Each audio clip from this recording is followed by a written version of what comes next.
to the 2019 PGA Championship. I am very pleased to be joined by our 2019 PGA champion, Brooks Koepka, who put up a 74 today for a 4-day total of 272.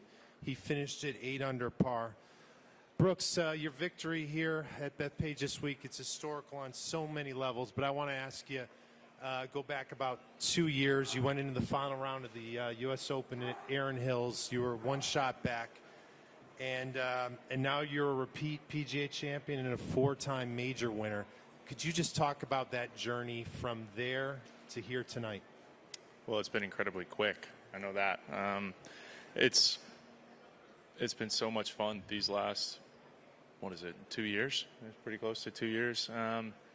It's incredible. I don't think I even thought I was going to do it that fast. I don't think anybody did. And to be standing here today with 4 majors it's mind-blowing. Today was definitely the most satisfying out of all of them for how stressful that round was, how stressful DJ made that. That was probably definitely, I know for a fact that was the most excited I've ever been ever in my life right there on 18. Wow, that says it's something. Let's go right over here, number 1 in the bottom front. Brooks, a lot of guys win majors because they kind of fall into their laps. You've had to go out and get all 4 of these. Could you talk about what that's felt like? Man, it's felt great. You knew today was going to be a tough day when it was blowing 15 or 20 on the range. I left 10 feeling pretty good and left 14 not feeling so good. It can change very, very quick. This golf course is it's in the trees. Once it gets above the tree line, it could do whatever it wants, and you just got to hang tough. And it's been so enjoyable. It was nice to finish on 18. I'm just glad we didn't have to play anymore. That's for sure. Let's stay at number 1 with Dave. Yeah, Brooks, congratulations, first of all. Just wondering how much of today's struggle was the wind and how much was just maybe being slightly off, because you said even Friday you didn't quite think you had it. And did you have it today and it was just very difficult? I felt like I was playing good. I just made mistakes at the wrong time. This golf course, that whole stretch from 7 to 13, you got to hit good drives. I put it in the rough. You're gonna have a lot of short par looks. I challenge anybody to go play this golf course in 15 to 20 mile an hour winds and see what they shoot. DJ played a hell of a round. That was pretty good. This golf course is it'll test you for sure. Straight down 4, please. Hey, Brooks, after you celebrated the trophy, you let out a big sigh of relief. How good did it feel to let that out, and why do that? Why? I just won. And I'll tell you what, the hour spent from number 11 to 14 was interesting. When they started chanting DJ on 14, it actually kind of helped. To be honest with you, I think helped me kind of refocus and hit a good one down 15. I think that was probably the best thing that could have happened, and it was very, very stressful the last hour and a half of that round. That's why I let big sign of relief go. Alluded to it, but what's going through your mind on the walk from 14 to 15 after the 4 straight bogeys? I knew I had a one-shot lead at that point. And then when I got to 15 fairway, I saw DJ missed it, and I knew I had 2. I felt like as long as I had the lead, I was fine. I felt like as long as I put it in the fairway, I was going to be all right. I felt like I was striking it well. I was putting it well, hitting my lines. And from there, it was just kind of, you got to reset. Hey, I know if I can make pars coming in, I'll be just fine. This golf course isn't going to allow many birdies, and if you can par it to death, it's coming in, especially with the wind direction being straight in on 18. 16 being pretty much into, and 17 being straight off the left. It's not the easiest wind coming in. Let's go over here, number 3, far right. Brooks, Ricky said on the back there that was the most nervous he'd ever seen you, but then he said he didn't actually know if you were nervous. He just kind of assumed. So were you? No, I wasn't nervous. I was just in shock, I think. I was in shock of what was kind of going on. On 14, we had 150 yards to the hole, and Harold hit 8, and the wind ate it up, and mine, it just died on me. I made a good swing there too. I felt like that was, I just got stuck in a bogey train. I mean, if you're gonna put it in the rough, you're gonna have to really rely on your putter. And I didn't made a good one on 11. 12, didn't have the easiest of par looks. 13 was a bit disappointing, and 14 was just a bit of a shock to go 4 in a row. I can't tell you the last time I made 4 bogeys in a row. I don't know if I ever have. I'm sure I have, but just had to reset. And like I said, I think everybody chanting DJ kind of helped that. Straight down 2. Hi, Brooks. Congratulations. What would you have said if someone had told you after your win in Phoenix 4 years ago that you'd have 4 major wins so quickly? I don't know. I don't know what I thought. I probably at the time, I know I wasn't as good as I am now. I probably would have said, it sounds great, but I don't think it's going to happen. I don't think I would have dreamed this in 15. Or was it 15 that I won Phoenix? Yeah, 15. Let's go to Doug 3. 2 things, Brooke. First of all, where exactly were you on 15 when you could see Dustin miss, I guess, on 16 is what you're saying, right? Yeah, we were down in the – it's kind of perfect because once you leave 15 tee box, you can kind of see 16 green. So right when we were walking, I saw he had a putt, and then obviously I heard the ooh. So I know. John, sorry. Follow up. Was there any time that you considered failing or worried about failing? And if not, was that as most of a test of it was to not think that way?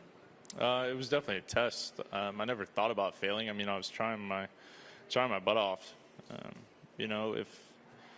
If I would have bogeyed all the way in, I still would have looked at it as I tried my hardest. That's all I can do. Sometimes that's all you got.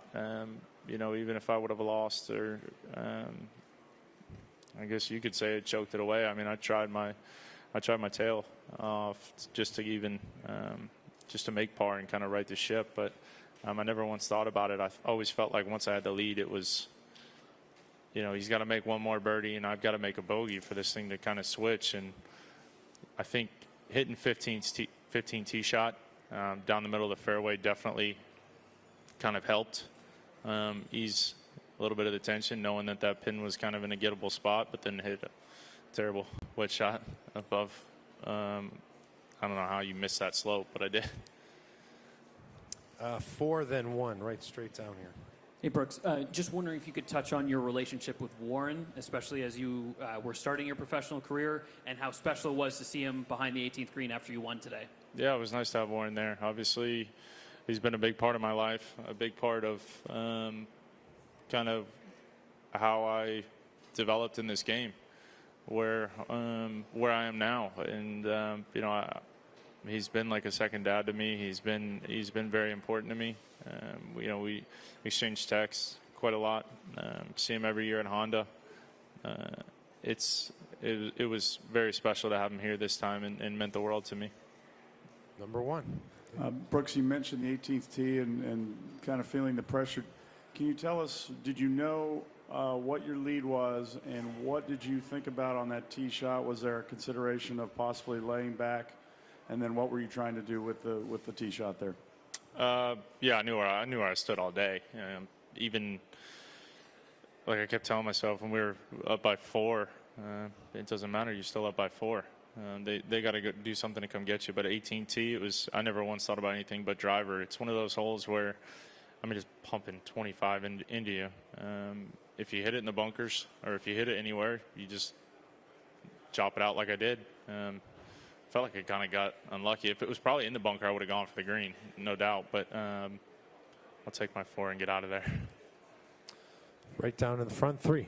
Brooks, were you surprised, disappointed that the New York golf fans seemed to turn against you there? I mean, you're a baseball guy. Did you feel like you're playing for the Red Sox or something? It's New York. What do you expect when you're half choking it away? Let's go to 2 on the left. Brooks, just to follow up that, can you expand a little more? Was there disappointment on your part? Is there disappointment on your part? Harold Varner mentioned it in his press conference about he was disappointed to hear the chants of DJ when he's not even in your group. So is there disappointment at being treated that way? No, I don't think so. I think I kind of deserved it. You're going to rattle off 4 in a row, and it looks like you're going to lose it. I've been to sporting events in New York. I know how it goes. I'm not, like I said, I think it actually helped. It was at a perfect time because I was just thinking, okay, all right, I got everybody against me. Let's go. Yeah, I mean, I definitely heard the cheers too, but the chance on 14 green with DJ was, I think that's kind of when Ricky probably mentioned that for that question earlier, when I was kind of in shock. It was kind of all that was going on at the same time. Straight down 4, please. Brooks, you're now recognized as the world's #1. I know this is all relatively fresh, and you described it as mind-blowing, but the only 2 people that I believe have more majors than you on tour are Phil as well as Tiger, to be mentioned in the same breath as those. And I know this past 2 years have been a whirlwind of experience. How would you summarize this run that you're on? Phenomenal. I think that's a good word. Yeah, I mean, it's been a hell of a run. It's been fun. I'm trying not to let it stop. It's super enjoyable, and just try to ride that momentum going into Pebble. I think that's, I mean, 4 of 8. I like the way that sounds. Number 3. Brooks, Rich Beam said that the way you attack the course and your demeanor reminds him of Raymond Floyd, and Ray Floyd said the same thing, that watching you reminds him of himself. How do you process that?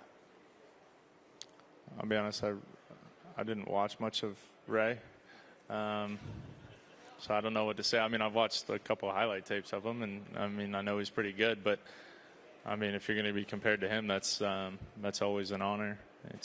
He's one of the greats to play the game. So to have my name be mentioned with him is special. But I wish I could have seen him play. Let's go 1 and then 2, please. Did you notice the fans break through the rope on 18, and did you have to try to keep looking forward, or were you just so focused that you didn't notice what was behind you? No, I mean, I notice everything. I notice more than people think, as you can probably tell. Well, when 15 cops start turning around and yelling, get back, it's kind of hard not to turn around and see what's going on. So I saw a bunch of them coming down 18 behind me. You could kind of feel it, too. It was, I'm sure it turned out to be a cool picture if somebody got it. 2 and then 4.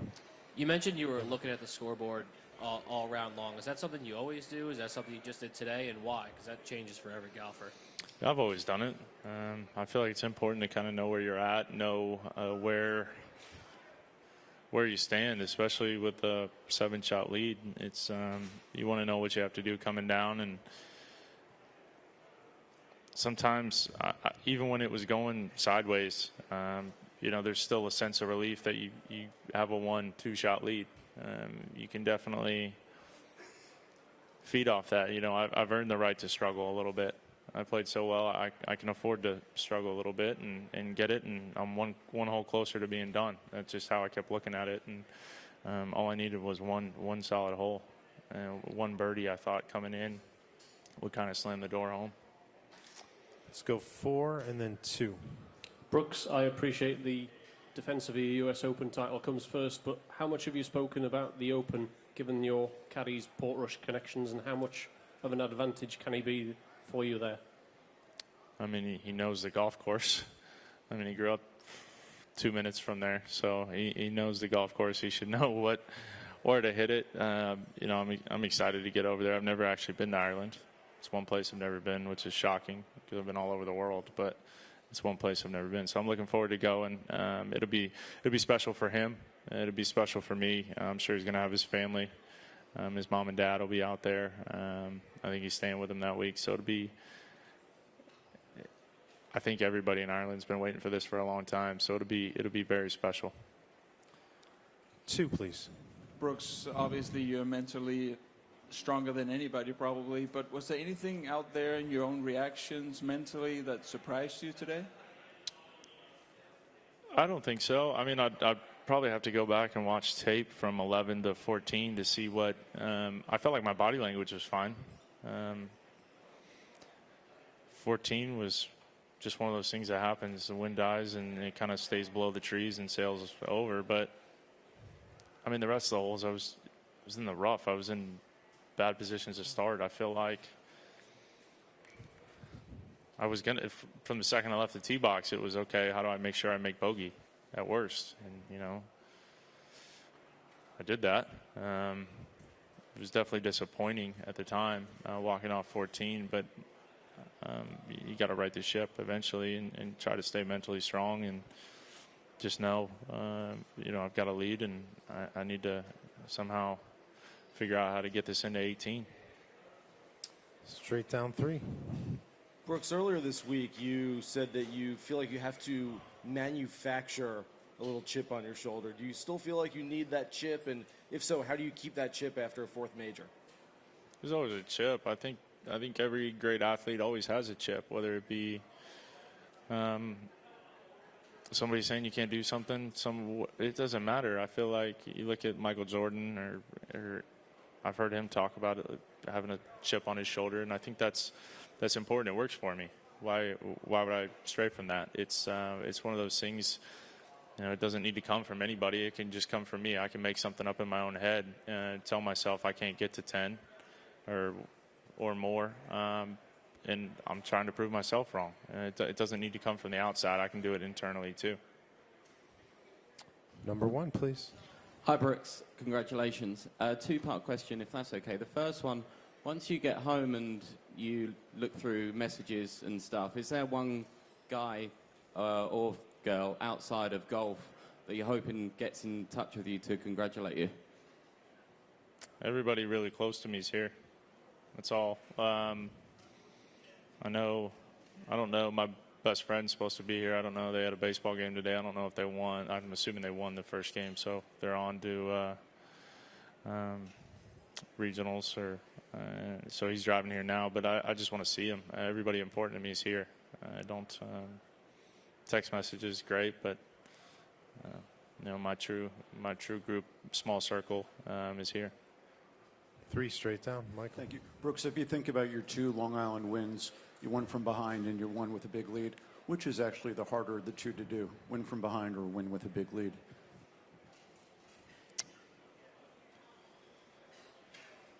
It's a good question.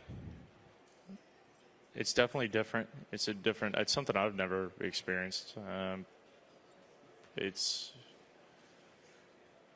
maybe, I think playing with a lead is a little bit tougher. It's easier in the sense of, that you can afford mistakes, and you just got to stay mentally sharp. I think you have to be sharper mentally when you've got such a big lead, that you still have to set goals. You still have to, I still need to go out and go play well. And I felt like I did a good job of that the first 10 holes. I don't know if I just mentally slipped for a couple holes or what. But I think playing with a lead it's a different feeling. It is. It's very difficult. You want to extend it, but also you're not trying to come back to the field. So every time you make a bogey, you're kind of thinking, I'm bringing everybody back. I keep coming back. Why am I doing this? What's going on? And I don't want to say it's a panic, but it's it's definitely a shock when you make a couple and like the first hole. I make bogey and Harold makes birdie, and all of a sudden it goes to 5, and I'm like, whoa, you got yourself a ball game just after 1. 5 shots in 17 holes is definitely doable. 2, please, left. And so So after leaking oil a little bit down the stretch, is the satisfaction from how difficult this course was, and that it was really survival of the fittest at the end, and is there kind of the satisfaction from last man standing, so to speak? Yeah, there's a lot of satisfaction for what happened today. This was by far the most stressful. I didn't think Shinnecock was this stressful. I mean, it played so hard today. It blew 25, and these fairways are, 20, 25 yards wide. I didn't drive it good. Didn't give myself very many chances from the tee, and you do that at Bethpage, you're in for a long day, and I was.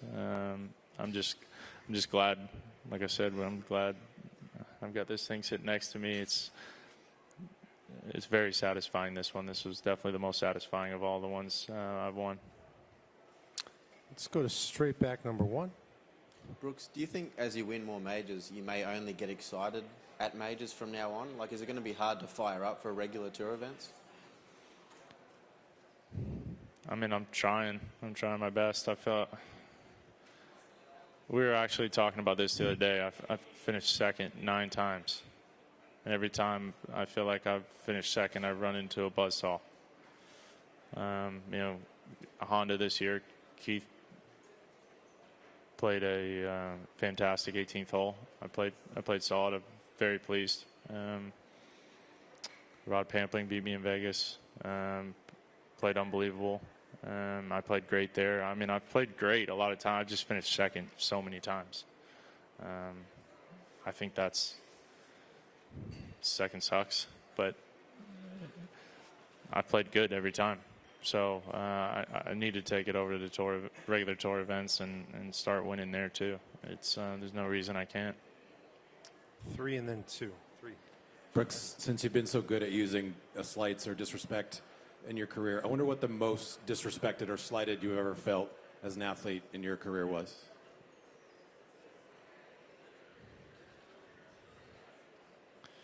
Telling me I wasn't tough. That pissed me off. That really pissed me off. Follow-up question. Who told you that you weren't tough? I'm sorry. I think we all know. 2 on the left. It looked like right before you walked to the first tee box today, you were texting somebody or sending a message or something. Who were you texting, and what were you saying?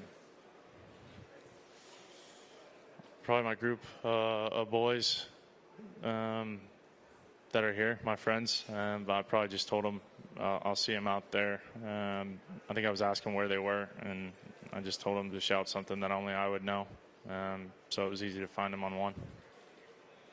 All right, we have time for a couple more with our champion, Martin, number 1. What do you think about Bethpage as a Ryder Cup venue? What do you think it's going to be like when it comes here in a few years? We've actually talked about this a lot during the week. It was good luck to Europe with the fans. I can't wait to play it. I hope I'm on the team. If not, I just want to be here. It's going to be very special. It's going to be a lot of fun. I can't wait to play it. I'm excited already thinking about it. This is one hell of a place to play a Ryder Cup. All right, let's wrap it up with one more question, number 3. You said if you had actually lost the lead that you would have left being okay with it because you knew you tried your hardest. I wonder what you think it is about your personality that allows you to kind of have that disposition. Most people would probably have a personal meltdown there. Well, I'm not trying to lose. I'm not trying to finish second. I'm trying to win. It doesn't. I'm trying to give as much effort as I can out there. I'm trying to win a golf tournament. If it doesn't happen, it doesn't happen. It's not gonna crush me. It's not gonna be the end of the world. It's just one golf tournament. I'm not concerned. I know people think you're gonna go mentally break down, go off, but that's not me. I probably would have we kind of have this thing where if I'm pissed off after a round, it's usually about 5 minutes, and just leave me alone for about 5 minutes. Let me cool off. Let me have my me time by my locker or whatever, and from there, I'm usually fine. It's I mean, I get to play golf for a living. It's not that stressful. Okay, ladies and gentlemen, this is the king of Long Island and our 2019 PGA champion, Brooks Koepka. Thank you. Thank you. What's that?